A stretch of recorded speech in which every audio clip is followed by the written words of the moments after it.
Mr. Chair. Clayton Mitchell.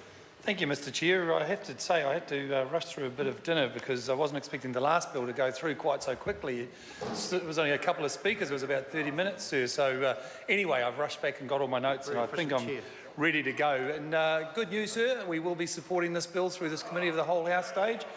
And despite what my colleague over there, my less learned colleague over there thinks, we do actually like to support good, solid, robust discussion, but also good bills. And to be fair, even when we spoke in the second part of this legislation, we said that we were considering an SOP, and I have to give accolades to Nikki Kay's office for contacting New Zealand First and myself directly with regards to a potential SOP from New Zealand First. And I tell you what, it's the first time, actually, oh no, the second time. Amy Adams has also done it, and a very, very congratulatory, if that's a word, I think I might have made that up.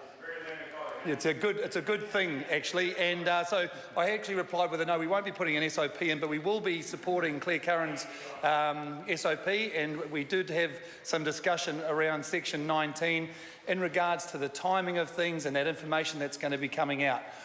I do have to point out, sir, we would like to see this hurried along. I know it's on the order paper quite high up and we would like to see it move through, so as much as Jerry Brownlee is probably disappointed that we're not going to continue on all night with this, we would like to see it put through under urgency, because the second phase of this legislation, which is talking about large-scale events, large earthquakes like Christchurch, sir, is really what we need to focus on.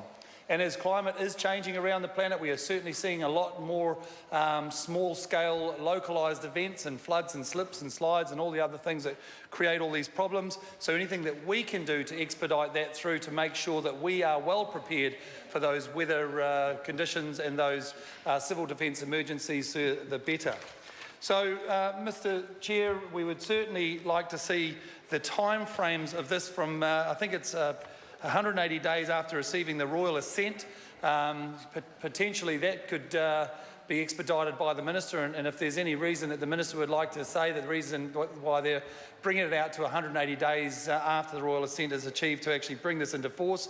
We have seen this government when we have felt that there has been unnecessary speed and haste putting bills through the House. We've seen them do that, and on occasions where we can see the necessity for something to be expedited, they seem to be going quite slowly. So if the Minister could answer that as to why it's going to take 180 days after the royal assent to come through, if there's a good reason for that, why we can't actually push it through. Obviously, the second part of the commencement date is around that provision in section 19 and some further clarification required about the Civil Defence Emergency Management Group's responsibilities and building on their plans.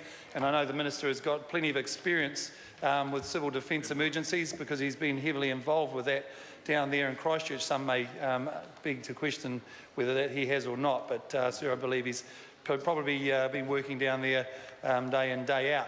Sir, it takes me to another part of the bill, which is around transitional notices, sir, and my staple fell out of my pages, so I'm going to have to sort of dig through them until I can find them, if you can just bear with me for a moment.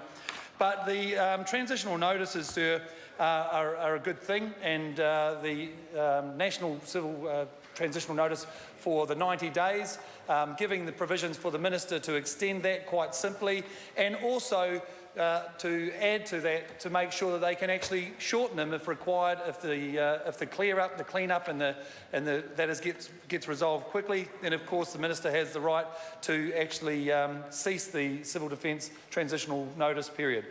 With the local issues, where you've got a 28-day transitional period, again, sir, ensuring that the Minister makes it a priority to contact their local mayors or local civil defence emergency management groups or council or etc. to ensure that they are on top of things before they actually call it short on a local emergency, sir.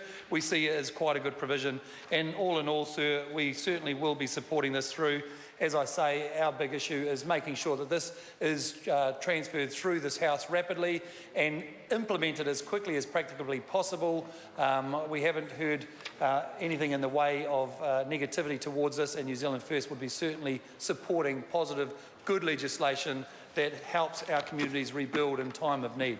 Thank you, Mr. Chair.